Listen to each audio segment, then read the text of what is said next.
Good morning students, welcome to economics online classes. So in this video I would like to explain the contingent functions of money. So in earlier video we discussed the primary functions and secondary functions of money. The functions of money may broadly classified into three categories: primary function, secondary functions and contingent functions. So there are two important primary functions. One is money acts as a medium of exchange, another one is money acts as a measure of value. And there are three important secondary functions. One is standard of deferred payment, store of value and a transfer of value. So in this video, so let us discuss the contingent functions of money. So there are four contingent functions of money. One is money helps in the distribution of national income. Money is the basis of credit and equalization of marginal utility and liquidity to the capital. ನಾವು ಹಣದ ಕಾರ್ಯಗಳ ಬಗ್ಗೆ ಚರ್ಚೆ ಮಾಡ್ತಾ ಇದ್ವಿ. ಹಿಂದಿನ ವಿಡಿಯೋದಲ್ಲಿ ಹಣದ ಪ್ರಾಥಮಿಕ ಕಾರ್ಯಗಳು ಮತ್ತು ಮಾಧ್ಯಮಿಕ ಕಾರ್ಯಗಳನ್ನು ನಾವು ಚರ್ಚೆ ಮಾಡಿದ್ವಿ. ಇವತ್ತಿನ ವಿಡಿಯೋದಲ್ಲಿ ನಾವು ಹಣದ ಅವಲಂಬಿ ಕಾರ್ಯಗಳು ಯಾವುದು ಅನ್ನೋದು ನೋಡೋಣ. ಹಣದ ಕಾರ್ಯಗಳನ್ನು ನಾವು ವಿಶಾಲವಾಗಿ ಎರಡು ಭಾಗಗಳಾಗಿ ವರ್ಗೀಕರಣ ಮಾಡ್ತೀವಿ. ಒಂದು ಪ್ರಾಥಮಿಕ ಕಾರ್ಯಗಳು, ಮಾಧ್ಯಮಿಕ ಕಾರ್ಯಗಳು ಮತ್ತು ಅವಲಂಬಿ ಕಾರ್ಯಗಳು ಅಂತ.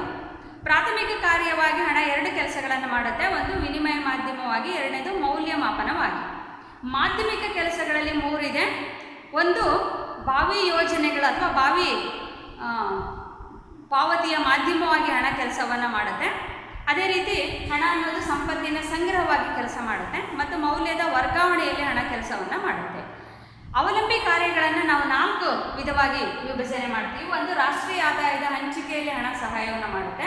ಹಣ ಅನ್ನೋದು ಸಾಲಕ್ಕೆ ಆಧಾರವಾಗಿದೆ. ಅಂಚಿನ ದೃಷ್ಟಿಗುಣದ ಸಮಾನತೆಗೆ ಹಣ ಸಹಾಯವನ್ನು ಮಾಡುತ್ತೆ ಮತ್ತು ಬಂಡವಾಳಕ್ಕೆ ದ್ರವ್ಯತೆಯನ್ನು ಒದಗಿಸಿಕೊಡುತ್ತೆ. ಈ ನಾಲ್ಕು ಹಣದ ಕಾರ್ಯಗಳನ್ನು ನಾವು ಇವತ್ತಿನ ವಿಡಿಯೋದಲ್ಲಿ ನೋಡೋಣ. ಮೊದಲನೇದಾಗಿ money helps in the distribution of national income. So money helps in the distribution of national income. So national income, it is produced with the help of four factors of production: land, labor, capital and organization.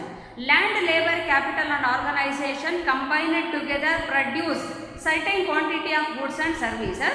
The money value of all these goods and services is known as the national income. So national income is the combined effort of four important factors. So four important factors together produce goods and services. The market value of goods and services is known as the national income. So the same national income, it is equally distributed among four factors of production in the form of rewards. So land is rewarded in the form of rent and laborers are rewarded in the form of wages, capital is rewarded in the form of interest and organization is rewarded in the form of profit.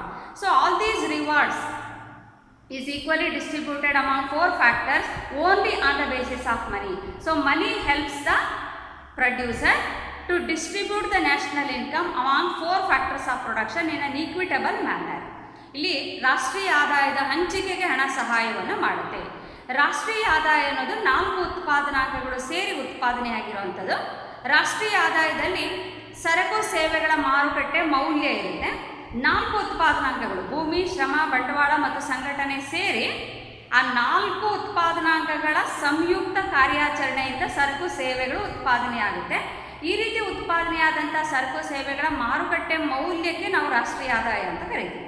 ಹಾಗಾಗಿ ರಾಷ್ಟ್ರೀಯ ಆದಾಯದ ಉತ್ಪಾದನೆಯಲ್ಲಿ ನಾಲ್ಕು ಉತ್ಪಾದನಾಂಗಗಳ ಒಂದು ಕೊಡುಗೆ ಇರೋದ್ರಿಂದ ಆ ನಾಲ್ಕು ಉತ್ಪಾದನಾಂಗಗಳಿಗೆ ರಾಷ್ಟ್ರೀಯ ಆದಾಯ ಪುನರ್ ಹಂಚಿಕೆ ಆಗಬೇಕು, ಪ್ರತಿಫಲದ ರೂಪದಲ್ಲಿ ಪುನರ್ ಹಂಚಿಕೆ ಆಗಬೇಕು. ಅಂದರೆ ಭೂಮಿ ರಾಷ್ಟ್ರೀಯ ಆದಾಯದಲ್ಲಿ ಭಾಗವಹಿಸಿದ್ದಕ್ಕೆ ಗೇಣಿಯನ್ನು ಪಡೆಯುತ್ತೆ, ಶ್ರಮಕ್ಕೆ ಕೂಲಿ, ಬಂಡವಾಳಕ್ಕೆ ಬಡ್ಡಿ ಮತ್ತು ಸಂಘಟನಾಕಾರ ಲಾಭವನ್ನು ಪಡಿತಾನೆ. ಹಾಗಾಗಿ ರಾಷ್ಟ್ರೀಯ ಆದಾಯ ನಾಲ್ಕು ಉತ್ಪಾದನಾಂಗಗಳ ಮಧ್ಯೆ ಸಮವಾಗಿ ಹಂಚಲ್ಪಡೋದಕ್ಕೆ ಇಲ್ಲಿ ಹಣ ಅನ್ನೋದು ಸಹಾಯವನ್ನು ಮಾಡುತ್ತೆ. So with the help of money we can calculate the national income, we can estimate the national income at the same time. So money helps to distribute the national income among four factors in an equitable manner. ಅಂದರೆ ಹಣ ಇರೋದ್ರಿಂದ ಇವತ್ತು ನಾವು ರಾಷ್ಟ್ರೀಯ ಆದಾಯವನ್ನು ಅಳತೆ ಮಾಡ್ತೀವಿ, ಅಂದಾಜು ಮಾಡ್ತೀವಿ. ಅಂದಾಜು ಮಾಡಿ ರಾಷ್ಟ್ರೀಯ ಆದಾಯನ ನಾಲ್ಕು ಉತ್ಪಾದನಾಂಗಗಳ ಮಧ್ಯೆ ಸಮವಾಗಿ ನ್ಯಾಯಬದ್ಧವಾಗಿ ಹಂಚಿಕೆ ಮಾಡೋದಕ್ಕೆ ಹಣ ಅನ್ನೋದು ಸಹಾಯವನ್ನು ಮಾಡುತ್ತೆ. ಹಣ ಇಲ್ಲದೆ ಹೋದರೆ ಭೂಮಿಗೆ ಎಷ್ಟು ಗೇಣಿ ಕೊಡಬೇಕು, ಕಾರ್ಮಿಕರಿಗೆ ಎಷ್ಟು ಕೂಲಿ ಕೊಡಬೇಕು, ಬಂಡವಾಳಕ್ಕೆ ಬಡ್ಡಿ ಎಷ್ಟು, ಸಂಘಟನಾಕಾರ ಎಷ್ಟು ಲಾಭವನ್ನು ಪಡಿಬೇಕು, ಇದನ್ನು ನಿರ್ಧಾರ ಮಾಡೋದು ಕಷ್ಟ ಆಗ್ತಿತ್ತು. ಹಾಗಾಗಿ ಇವತ್ತು ನಮ್ಗೆ ಹಣ ಇರೋದ್ರಿಂದ ನಾವು 4 ಉತ್ಪಾದನಾಂಗಗಳ ಮಧ್ಯೆ ಸಮವಾಗಿ ರಾಷ್ಟ್ರೀಯ ಆದಾಯನ ಹಂಚೋದಕ್ಕೆ ನಮಗೆ ಹಣ ಅನ್ನೋದು ಸಹಾಯವನ್ನು ಮಾಡುತ್ತೆ. And second one, it is a basis of credit. So credit play a very important role in modern economy. So the modern economy is rightly known as the credit economy. So with the economic development, the necessity of credit increases. So money is the basis of credit.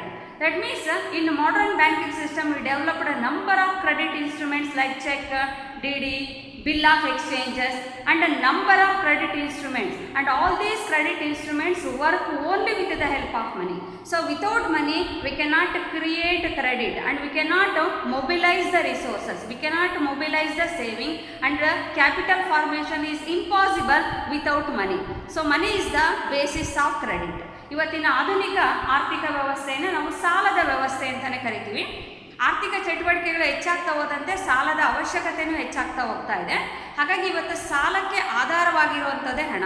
ಇವತ್ತು ಬೇಕಾದಷ್ಟು ಸಾಲದ ಸಾಧನಗಳು ನಮ್ಮ ಹತ್ರ ಇದೆ. ಅಂದರೆ ಬ್ಯಾಂಕಿನ ವ್ಯವಸ್ಥೆ ಅಭಿವೃದ್ಧಿ ಆದಮೇಲೆ ಚೆಕ್ ಇರ್ಬೋದು, ಡಿ ಡಿ ಇರ್ಬೋದು, ಅಥವಾ ವಿನಿಮಯದ ಹುಂಡಿಗಳು, ಅಥವಾ ಕಮರ್ಷಿಯಲ್ ಪೇಪರ್ಸ್ ಅಂತ ಕರಿತೀವಿ, ಬಾಂಡ್ಸ್ ಇದೆ. ಹೀಗೆ ಬೇಕಾದಷ್ಟು ಸಾಲದ ಸಾಧನಗಳು ನಮ್ಮ ಹತ್ರ ಇದೆ. ಆದರೆ ಈ ಎಲ್ಲ ಸಾಲದ ಸಾಧನಗಳು ಕೆಲಸ ಮಾಡಬೇಕಾದ್ರೆ ಅದಕ್ಕೆ ಮೂಲಭೂತವಾಗಿ ತಳಹದಿಯಾಗಿ ಹಣ ಅನ್ನೋದು ಇರಬೇಕು. ಹಣ ಇದ್ದಾಗ ಮಾತ್ರ ಈ ಸಾಲದ ಸಾಧನಗಳು ಕೆಲಸ ಮಾಡೋದಕ್ಕೆ ಸಾಧ್ಯ ಆಗುತ್ತೆ. ಈ ಸಾಲದ ಸಾಧನಗಳ ಮೂಲಕ ಇಲ್ಲಿ ಜನ ಸಾಲವನ್ನು ಪಡಿತಾರೆ, ಅದ್ರ ಮೂಲಕ ತಮ್ಮ ಆರ್ಥಿಕ ಚಟುವಟಿಕೆಗಳನ್ನು ಕೈಗೊಳ್ಳೋದಕ್ಕೆ ಇವತ್ತು ಸಾಧ್ಯ ಆಗಿದೆ. ಹಾಗಾಗಿ ಇಡೀ ಸಾಲದ ವ್ಯವಸ್ಥೆಗೆ ಆಧಾರ ಸ್ತಂಭವಾಗಿರುವಂಥದ್ದು ಹಣ. And third one, equalisation of marginal utility. That means consumer equalize marginal utility with the price in order to get maximum satisfaction. That means all consumers get maximum satisfaction by equalizing marginal utility with the price. In the same manner, producers also get maximum profit by equalizing marginal productivity with the rewards. ಇಲ್ಲಿ ಪ್ರತಿಯೊಬ್ಬ ಅನುಭೋಗಿನೂ ಗರಿಷ್ಠ ತೃಪ್ತಿಯನ್ನು ಪಡೆಯೋದಕ್ಕೋಸ್ಕರ ತಾನು ವಸ್ತುವಿಗೆ ಕೊಡುವಂಥ ಬೆಲೆ, ಆ ವಸ್ತುವಿನಿಂದ ಸಿಗುವಂಥ ಸೀಮಾಂತ ತುಷ್ಟಿಗುಣ, ಈ ಎರಡನ್ನ ಸಮಗೊಳಿಸ್ತಾನೆ. ತಾನು ಕೊಡುವಂಥ ಬೆಲೆ ಆ ವಸ್ತುವಿನಿಂದ ಸಿಗುವಂಥ ಸೀಮಾಂತ ತುಷ್ಟಿಗುಣಕ್ಕಿಂತ ಕಡಿಮೆ ಇರಬೇಕು. ಅಂದರೆ ಬೆಲೆ ಕಡಿಮೆ ಇರಬೇಕು, ಸೀಮಾಂತ ತುಷ್ಟಿಗುಣ ಹೆಚ್ಚಾಗಿದ್ದಾಗ ಆ ವಸ್ತುವನ್ನು ಹೆಚ್ಚೆಚ್ಚಾಗಿ ಕೊಡ್ತಾ ಹೋಗ್ತಾನೆ. ಎಲ್ಲಿ ಬೆಲೆ ಮತ್ತು ಸೀಮಾಂತ ತುಷ್ಟಿಗುಣ ಸಮ ಆಗುತ್ತೋ ಅಲ್ಲಿ ಕೊಡೋದನ್ನು ನಿಲ್ಲಿಸ್ತಾನೆ. ಈ ರೀತಿ ಮಾಡೋದ್ರ ಮೂಲಕ ಅನುಭೋಗಿಗಳು ಗರಿಷ್ಠ ತೃಪ್ತಿನ ಪಡಿತಾರೆ.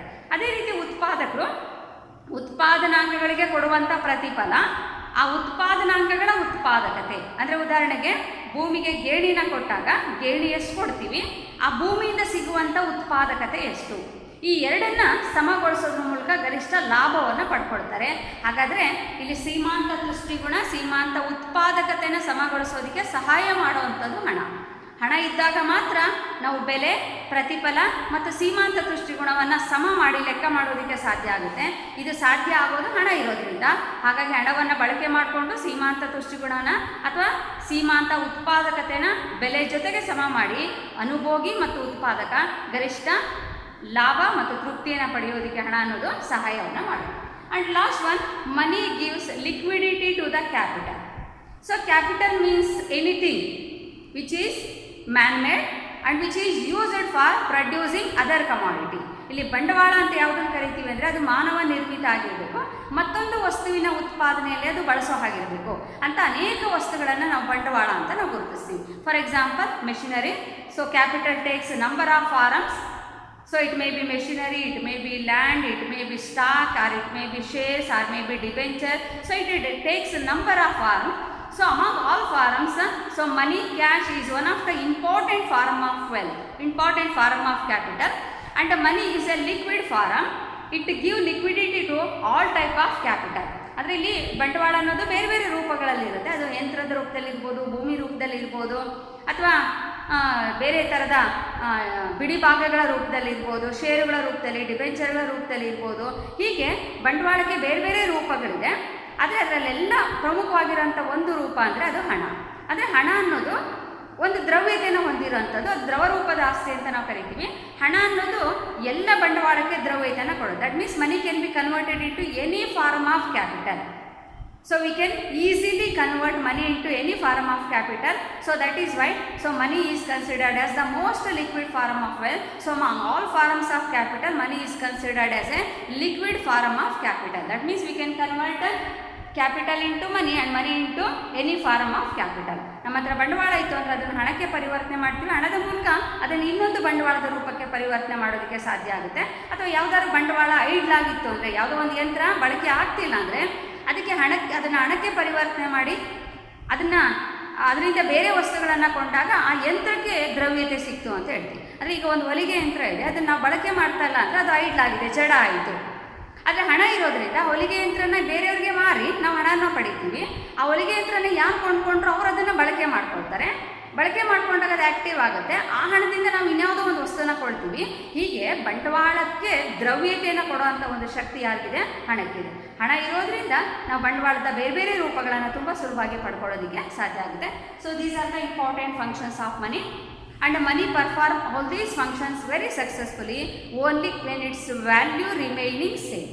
ಆದರೆ ಹಣ ಈ ಎಲ್ಲ ಕೆಲಸಗಳನ್ನು ನಿರ್ವಹಣೆ ಮಾಡಬೇಕು, ಯಶಸ್ವಿಯಾಗಿ ನಿರ್ವಹಣೆ ಮಾಡಬೇಕಾದ್ರೆ ಹಣದ ಮೌಲ್ಯ ಸಾಧ್ಯವಾದಷ್ಟು ಸ್ಥಿರವಾಗಿ ಇರಬೇಕಾಗುತ್ತೆ.